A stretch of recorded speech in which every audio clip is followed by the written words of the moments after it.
말씀 찾도록 하겠습니다. 말씀은 욥기서 42장 7절에서 10절 말씀까지입니다.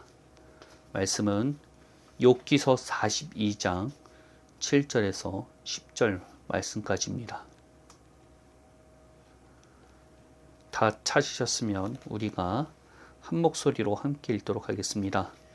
여호와께서 욥에게 이 말씀을 하신 후에 여호와께서 대만 사람 엘리바스에게 이르시되 내가 너와 내 두 친구에게 놓아노니 이는 너희가 나를 가리켜 말한 것이 내 종 욥의 말같이 옳지 못함이니라. 그런즉 너희는 수소 7가 순양 7을 가지고 내 종 욥에게 가서 너희를 위하여 번제를 드리라. 내 종 욥이 너희를 위하여 기도할 것인즉 내가 그를 기쁘게 받으리니 너희가 우매한 만큼 너희에게 갚지 아니하리라. 이는 너희가 나를 가리켜 말한 것이 내 종 욥의 말같이 옳지 못함이라. 이에 대만 사람 엘리바스와 수아 사람 빌닷과 나마 사람 소발이 가서 여호와께서 자기들에게 명령하신 대로 행하니라. 여호와께서 욥을 기쁘시게 받으셨더라. 욥이 그의 친구들을 위하여 기도할 때 여호와께서 욥의 공경을 돌이키시고 여호와께서 욥에게 이전 모든 소유보다 갑절이나 주신지라. 아멘. 오늘 선포하고자 하는 메시지는 믿음, 용서, 순종이라는 제목으로 말씀을 선포하고자 합니다.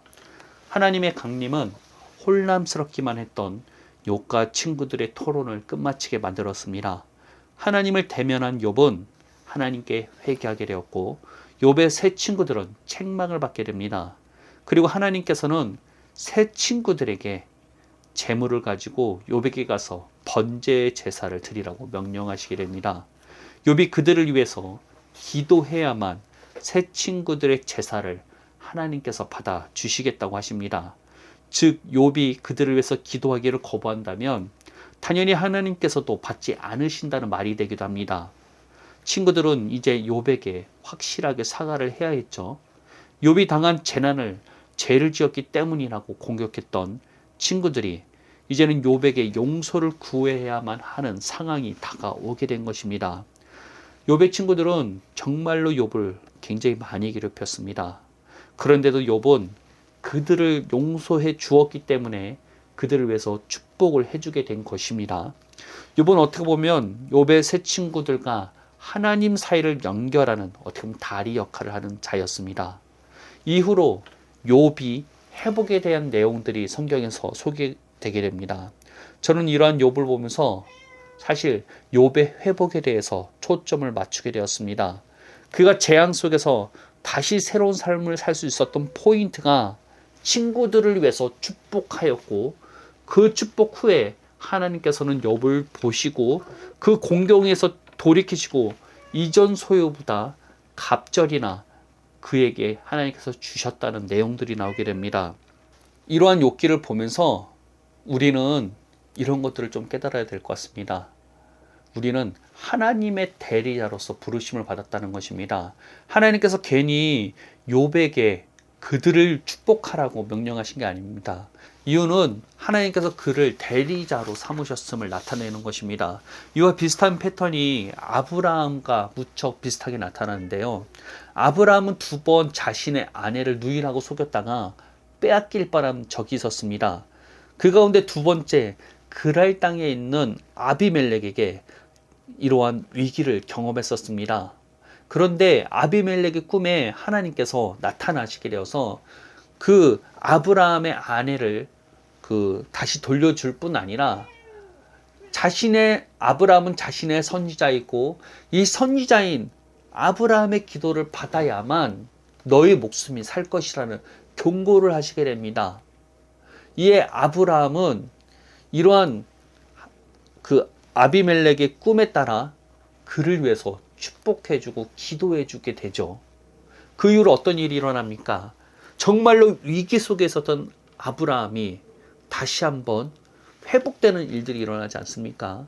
아비멜렉이 그를 위해서 재산을 내어주고 그리고 그 가까운 데서도 유목민이니까 양을 칠 수 있도록 허락해주는 일이 일어나게 된 것입니다.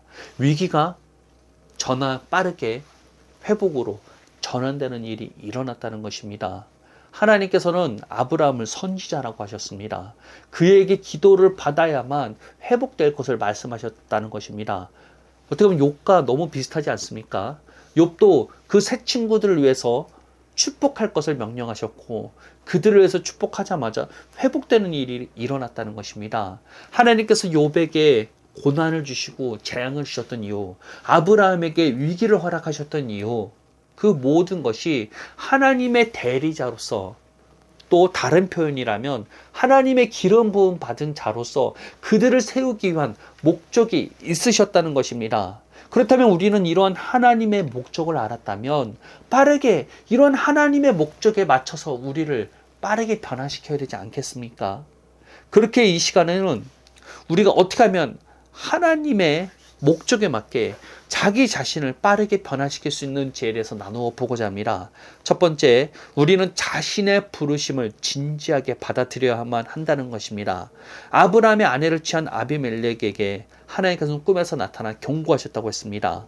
근데 그 가운데 하나님께서는 아브라함을 선지자라고 지칭하시게 됩니다.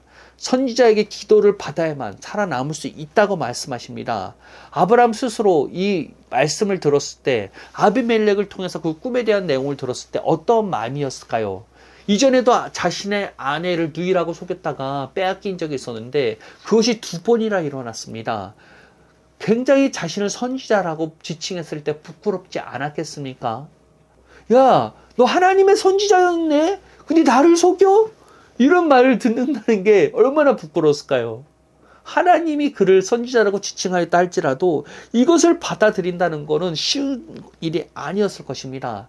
그러나 아브라함은 어떻게든지 간에 하나님께서 그를 선지자라고 부르셨을 때 이것을 거절하지 않고 거부하지 않고 아비멜렉을 축복하는 일이 나게 됩니다.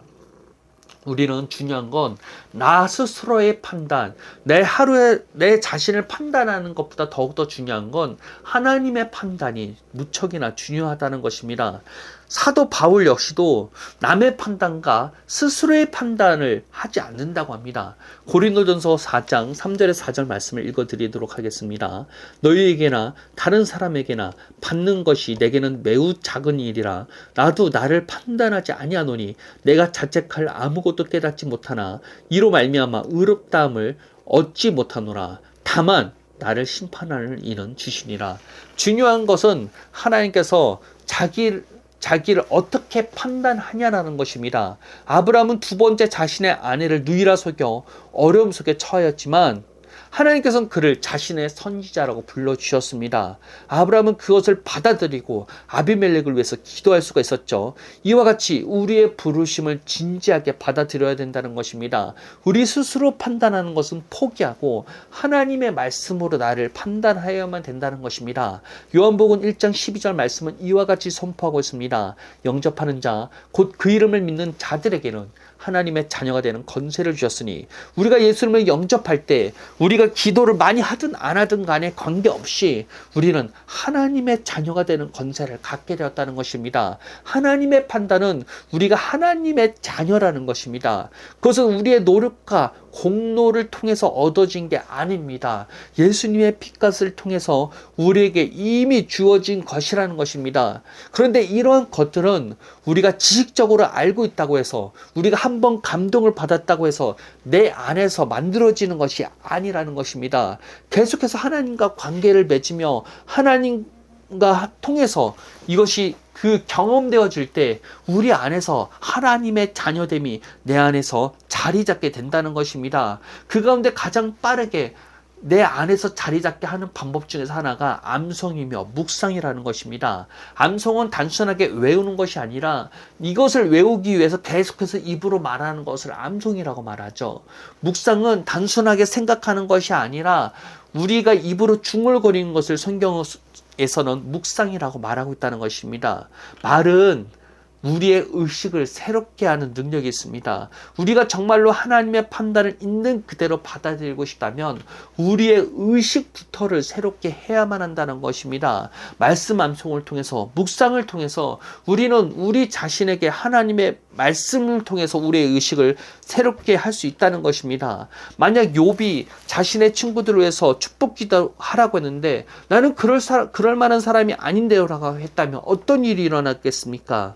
만약 아브라함이 자신이 선지자가 아니라고 부정했으면 그는 아내도 뺏기고 아비멜렉에게 죽음을 당하는 일이 일어났을 것입니다. 우리는 우리의 부르심을 있는 그대로 받아들여야만 한다는 것입니다. 그리고 그 믿음은 우리가 하나님의 말씀을 있는 그대로 믿을 때, 그리고 그 말씀을 있는 그대로 붙잡을 때 내 안에서 이루어지는 것이라는 것입니다. 우리는 하나님의 대리자로서 부르심을 받았습니다. 그렇다면 우리의 부르심에 따라 우리가 누구인지를 확실하게 알아야 된다는 것입니다. 이것은 지식적으로 될 것이 아니라 한번 감동받아서 될 것이 아니라 우리가 꾸준히 우리의 부르심을 말씀대로 말할 때 우리의 의식까지 새롭게 변화될 수 있다는 것입니다. 우리가 진짜 믿어야만 된다는 것입니다.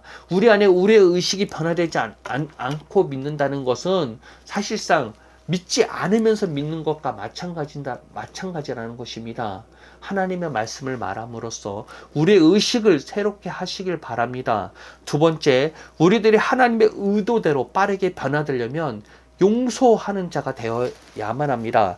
솔직히 욥기를 읽을 때 정말로 힘든 것들은 친구들의 판단 때문이었습니다. 욥은 분명 죄를 지어서 제한받는 것이 아니었죠. 그런데 친구들은 그를 계속해서 몰아갑니다. 욥기를 읽고 있는 나도 이 책을 보면서 답답한데 욥은 얼마나 괴로웠겠습니까? 그런데 하나님께서는 그들을 위해서 축복해 달라고 하면 솔직히 욥의 마음은 편했겠습니까? 물론 하나님의 강림을 경험했다면 그 기쁨 때문에 친구들을 축복하는 것은 괜찮았을지 모릅니다. 그러나 사실 누군가를 용서한다는 것은 쉬운 일이 아닙니다. 그런데도 욥은 자신의 친구들을 위해서 축복해 줄 수 있었습니다. 그가 정말로 재앙에서 빠르게 회복될 수 있었던 이유는 욥이 친구들을 용서해 주었고 그렇기 때문에 축복할 수 있었기 때문입니다. 욥은 하나님의 대리자로서 부르심을 받았습니다. 그가 용서하지 못하면 친구들도 용서받지 못하는 상황이 이루어지게 된다는 것입니다. 그런데 우리 스스로가 누구를 용서하지 못하는데 어떻게 하나님의 대리자로서 기름 부으심을 받는 자로서 설 수 있겠냐는 것입니다. 하나님께서 용서하시길 바라는데 대리자가 용서하지 못한다면 그 대리자는 기름 부음 받은 자로서 사용받을 수 없다는 것입니다. 하나님께서 의인들에게 재앙을 허락하신 이유는 우리를 하나님의 대리자로서 삼기 위함임을 기억하셔야만 된다는 것입니다. 대리자는 그 자신을 대리시킨 왕의 뜻과 같아야만 합니다. 대리자가 왕의 뜻과 다른 행동과 말을 한다는 것 자체가 대리자로서의 위치에서 실격이라는 것입니다. 하나님께서 용서하기를 원하시는 자를 용서하지 않는다는 것, 그것은 분명히 큰 문제가 이루어질 수 있겠죠. 뿐만 아니라 용서는 우리의 구원과도 연결되었습니다. 성경은 용서에 대해서 굉장히 무겁게 다루고 있습니다. 마태복음 18장 23절에서 35절에서는 왕에게 큰 빚을 지었다가 탕감을 받는 자의 이야기가 나오게 됩니다. 그는 왕에게 10,000달란트라는 빚을 지게 되었습니다. 이는 개인이 갚을 수 없는 불가능한 금액입니다. 그런데 왕은 그를 불쌍히 여겨서 빚을 탕감해 주게 됩니다. 그런데 이 종이 돌아가다가 자신에게 100데나리온의 빚을 진 사람의 동료를 만나게 됩니다. 그가 빚을 갚지 못하자 감옥에 가두는 일이 일어나게 되었다는 것입니다. 왕은 그 소식을 듣고 화가 나서 탕감받았던 자를 감옥에 가두는 일이 일어나게 됩니다. 예수님께서는 이 비유를 통해서 우리가 각자 형제를 용서하지 않으면 하나님도 우리와 똑같이 행하시겠다고 이야기하고 있습니다. 즉 용서는 우리의 구원과 밀접하게 연결되어 있다는 것입니다. 10,000달란트는 개인이 갚을 수 없는 돈을 말합니다. 1달란트는 노동자가 16년을 일해야 벌 수 있는 돈을 말합니다. 그런데 10,000달란트는 16만 년 동안 일해야 벌 수 있는 큰 돈이라는 것입니다. 우리 스스로 갚을 수 없는 돈을 말합니다. 하나님께서는 예수님을 통해서 그러한 용서를 우리에게 해 주셨다는 것입니다. 그렇다면 우리들은 그 은혜를 기억하고 각자 항상 용서하는 자가 되어야 된다는 것입니다. 우리는 하나님께 말할 수 없는 은혜와 용서함을 받은 자라는 것입니다. 그렇게 우리 역시도 누군가를 용서할 수 있어야 된다는 것입니다. 우리가 하나님의 대리자로서 부르심을 받은 자로서 삶을 살아가려면 용서는 필수라는 것입니다. 하나님께서 재앙을 통해서 우리를 대리자로서 만들어 가신다고 하였습니다. 그런데 우리가 끝까지 용서하지 않으려 한다면 하나님께서 우리를 다루시는 그 기간들이 계속해서 늘어나지 않겠습니까? 정말로 지금의 상황에서 빠르게 회복되고 싶다면 용서부터 시작하시길 바랍니다. 용서가 이루어질 때 우리는 하나님의 대리자로서의 기본적인 요건이 우리 안에 되어진다는 것입니다. 세 번째, 우리들이 하나님의 의도대로 빠르게 변화되려면 순종해야만 합니다. 어떻게 보면 용서하는 것과 무척 연결되기도 하죠. 그런데 우리는 누군가를 용서하는 것 외에도 하나님의 말씀에 순종하는 삶을 살 수 있어야만 합니다. 예수님께서는 스스로 말씀하시기로도 하나님의 뜻에 순종하셨음을 고백합니다. 요한복음 6장 38절 말씀을 제가 읽어드리도록 하겠습니다. 내가 하늘에서 내려온 것은 내 뜻을 행하려 함이 아니요 나를 보내신 이의 뜻을 행하려 함이니라. 그런데 예수님께서는 종교인들과 무척 다른 행보를 보이시게 됩니다. 종교인들은 말씀하면서 율법을 있는 그대로 문자적으로 순종하는 것에 집중했다면 예수님께서는 하나님과의 관계 안에서 하나님의 뜻에 따라 순종하는 것에 집중하였다는 것입니다. 그 대척점을 보여주는 사건이 안식일에 눈먼 자의 눈을 뜨게 하는 사건이었습니다. 예수님께서는 굳이 평소와 다르게 이 눈먼 자를 만나게 되었을 때 바닥에다 침을 뱉고 이걸로 진흙을 만진 다음에 그 눈먼 자의 눈을 발라주게 됩니다. 뿐만 아니라 그에게 실로암에 가서 눈을 씻으라고 명령하시게 되죠. 이것을 평소에 했다면 아무 문제가 되지 않았을 것입니다. 그러나 이것을 안식일에 행함으로써 인해서 종교인들과 척을 지게 됩니다. 종교인들은 예수님께서 문자적으로 하나님의 말씀에 순종하지 않았다며 그에게 예수님을 공격하였지만 예수님께서는 하나님의 뜻에 따라 행동하셨을 뿐이라는 것입니다. 이거는 굉장히 중요한 사건입니다. 이것은 정말로 우리가 무엇에 순종해야 되는지에 대해서 생각해 봐야 된다는 것입니다. 성경을 문자로 있는 그대로 순종하는 것보다 더욱더 중요한 것은 이 말씀을 주신 하나님의 뜻대로 우리가 순종하는 것이 중요하다는 것입니다. 그런데 오늘날 우리들은 어떠합니까? 말씀하면서 사실상 그 말씀하면서 지켜보면은 줄성수, 11조, 그리고 교회 봉사, 이것들을 말씀대로 순종하는 것이라는 것으로 포장하고 있는 게 오늘날의 교회 아닙니까? 정말로 하나님께서 바라시는 것은 예수님과 같이 하나님과의 관계 안에서 하나님의 뜻대로 순종하는 것을 바라시고 계신다는 것입니다. 우리에게 필요한 건 이와 같은 순종이라는 것입니다. 율법적인 것을 넘어서서 정말로 하나님의 뜻에 따라 하나님의 관계 안에서 순종하는 자가 될 때 우리는 하나님의 대리자로서 이 땅 가운데 살아갈 수 있게 되는 것이라는 것입니다. 말씀을 정리하도록 하겠습니다. 하나님께서는 우리를 자신의 대리자, 기름 부음 받은 자로서 세우시길 바라십니다. 그리고 이것을 위해서 우리에게 고난도 허락하신다는 것입니다. 욥은 정말로 말할 수 없는 재앙과 재난을 받았지만 마지막에는 그를 핍박했던 친구들을 축복할 수 있게 하였죠. 그것은 하나님의 대리자로서 욥을 인정한다는 것이었습니다.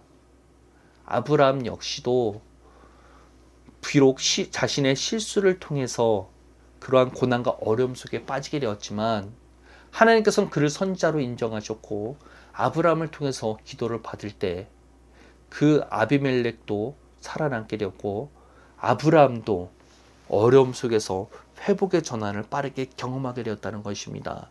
그것은 우리에게 고난과 어려움을 경험하게 하시는 목적 자체가 하나님의 기름 부음 받은 자로서 하나님의 대리자로서 우리를 쓰시려는 목적이 있다는 것입니다. 그렇다면 우리가 하나님의 이러한 목적을 안다면 하나님의 뜻에 따라 우리를 맞춰가면 된다는 것입니다. 그 첫 번째가 우리는 우리 자신에 대해서 진지하게 받아들일 수 있어야 된다는 것입니다. 우리 스스로의 판단을 내려놓고 하나님의 판단에 우리 자신을 맞출 수 있어야 된다는 것입니다. 하나님의 판단은 아브라함을 선지자로 말씀하셨습니다. 그가 부끄러워하든 부끄러워하지 않든 간에 하나님께서는 그를 선지자로 만드셨고 하나님의 판단은 아브라함 자신의 선지자라는 것입니다. 아브라함은 그 하나님의 뜻에 맞추면 되는 것이라는 것입니다. 그와 같이 우리들도 하나님의 부르심을 받은 자로서 하나님의 대리자로서 하나님의 자녀로서 우리를 판단하시고 부르셨다는 것입니다. 그 판단에 우리 자신을 맞출 수 있어야만 된다는 것입니다. 그런데 이런 것은 단순하게 지식적으로 이루어지는 것이 아닙니다. 하나님의 관계 안에서 우리가 만들어져 가는 것이라는 것입니다. 이것을 빠르게 우리 삶 가운데 적용하기 위해서는 하나님의 말씀을 우리 입술로 매일 말할 때, 묵상할 때, 암송할 때 우리의 의식을 새롭게 할 수 있습니다. 그럴 말미암아 우리는 하나님의 뜻에 우리 자신도 우리의 의식까지도 맞춤으로써 우리 자신이 정말로 하나님의 자녀로서 살아갈 수 있는 그 첫걸음을 시작할 수 있다는 것입니다. 두 번째, 고난에서 회복으로 빠르게 전환되려면 우리는 용서를 실천해야만 합니다. 솔직히 욥 입장에서는 그 친구들을 용서한다는 것 쉬운 일이 아니었을 것입니다. 그러나 그는 하나님의 뜻에 따라 빠르게 용서함으로써 그들을 축복할 수 있었습니다. 그가 만약 용서하지 못했다면 그는 하나님의 대리자로서 실격이었을 것입니다. 용서는 하나님의 대리자로서 부르심을 받기에 가장 기초적이고 기본입니다. 왜냐하면 예수님께서는 우리를 용서하시길 바라시길 때문입니다. 자신의 피값을 통해서 용서한 자들을 자신의 대리자가 용서하지 못한다면 그는 그 자신을 보낸 자의 뜻을 거절하고 무시하는 것과 똑같다는 것입니다. 뿐만 아니라 용서는 우리의 구원과도 밀접하게 연결되어 있다는 것을 기억하시길 바랍니다. 우리는 정말로 말할 수 없는 용서함을 받은 자들입니다. 그러나 정말로 작은 죄 때문에 내 주변에 있는 자들을 용서하지 못한다면 우리는 우리의 구원까지도 걱정해야만 되는 상황이 이루어진다는 것입니다. 세 번째, 고난에서 빠르게 우리가 회복되려면 순종해야만 된다는 것입니다. 그런데 이 순종은 단순하게 문자적으로 하나님의 말씀을 따르는 것, 교회의 전통을 따르는 것을 넘어서서 하나님과의 관계 안에서 하나님의 뜻에 따라 순종하는 자가 되어야만 된다는 것입니다. 예수님께서는 굳이 안식일 날 눈먼 자의 눈을 뜨게 한 것이 아닙니다. 정말로 중요한 것은 관계 안에서 하나님의 뜻에 따라 순종하는 것의 중요함을 보여주시기 위해서라는 것입니다. 우리 역시 하나님과의 관계를 더욱더 가까이 할 필요가 있습니다. 하나님을 더욱더 추구해야만 합니다. 그리고 그 가운데서 아버지의 뜻에 따라 순종하는 자가 될 때 우리는 하나님의 대리자로서 갖추어지게 된다는 것입니다.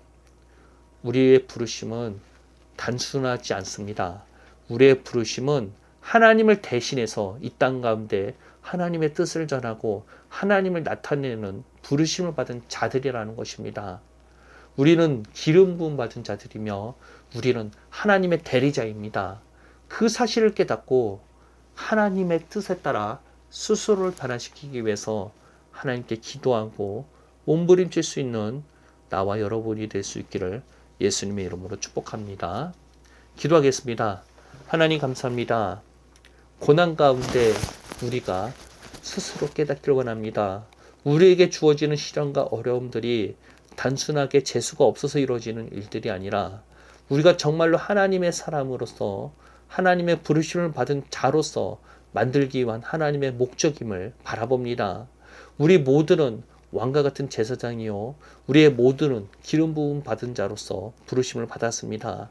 그 사실을 깨닫고 하나님의 뜻에 따라 우리 자신을 빠르게 변화시킴으로 말미암아 이제는 재앙에서 회복으로 이제는 더욱더 주님 안에서 날마다 누리는 자로서 살아갈 수 있는 우리들이 되길 원합니다.